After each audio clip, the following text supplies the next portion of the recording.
Good evening, I'm Victoria Sheehan. Thanks for joining us tonight. A Civil Air Patrol cadet has reached a major milestone today. At the age of just 16, he already has a solo flight under his belt. WVUA's Tommy Townsend takes us along for the ride in tonight's top story.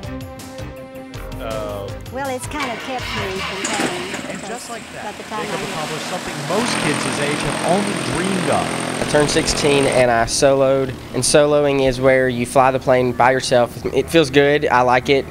I think it's something I could say that I did. Not that many people have done it.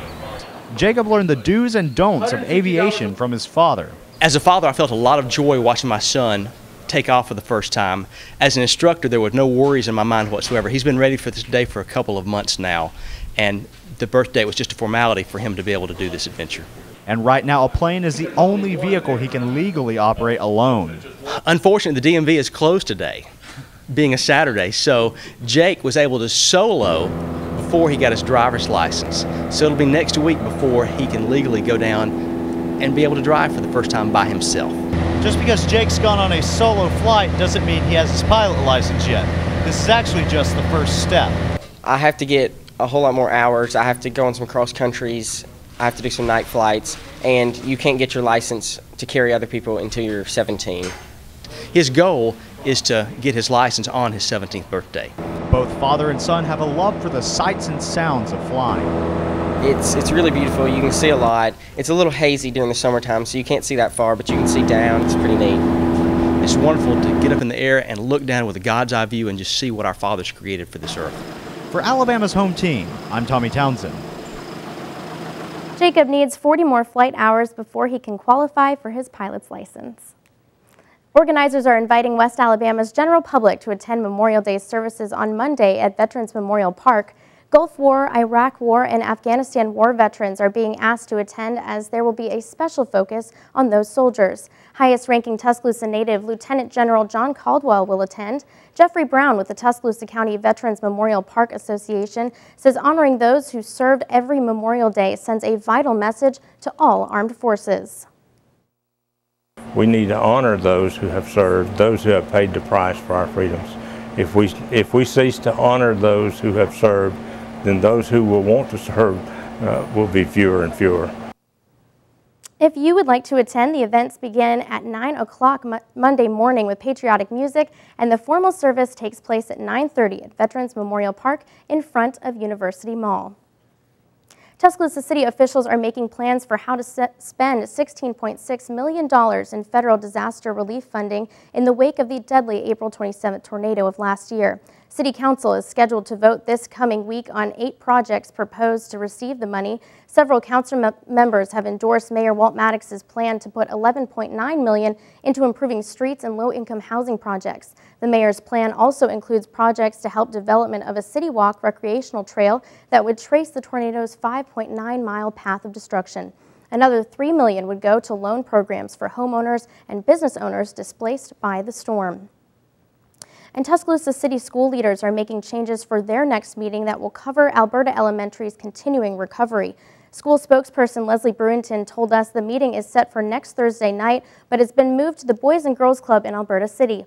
Bruinton said there has been low attendance at the previous meetings, and they hope by moving to this location it will enable more parents to attend.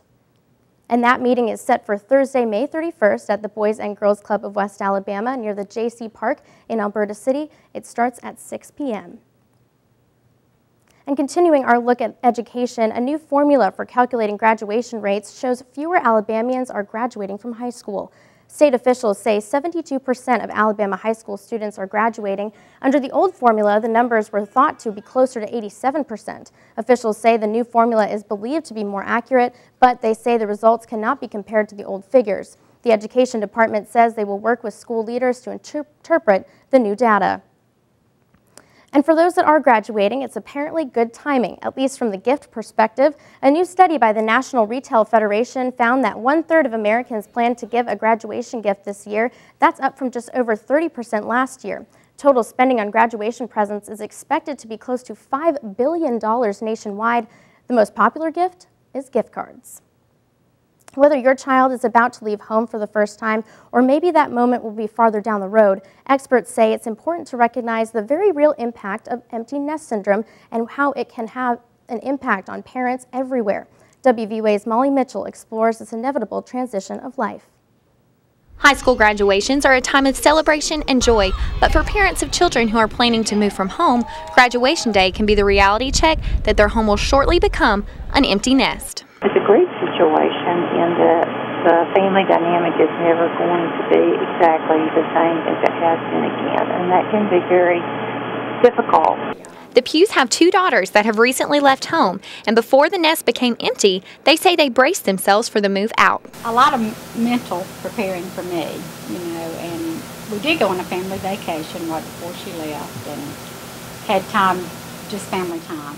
When the children leave home for college or leave home for careers of their own and the parents are alone together as a couple for the first time, perhaps in many, many years, there's usually a period of adjusting to each other as a couple. Going from a house full of children to an empty nest can be difficult, but for the Pughs, there are some benefits.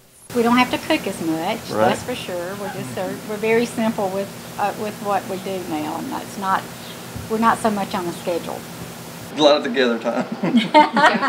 Children are supposed to leave and they're supposed to launch out on their own. They're supposed to have families of their own. So it's saying that the parents have been successful. It's a fun time. It's an exciting time. You look back and see what you've done to get them to that point, and then where they're going to take it from here. Some reports say keeping in touch with children by phone or using social media can make the transition less painful. Reporting in Tuscaloosa, Molly Mitchell, WVUA News. Adams says it's important to recognize empty nest syndrome as a form of grief and can be a result of more than just graduations, but losses in any capacity. If you're having trouble, Adams says, don't be afraid to talk to someone.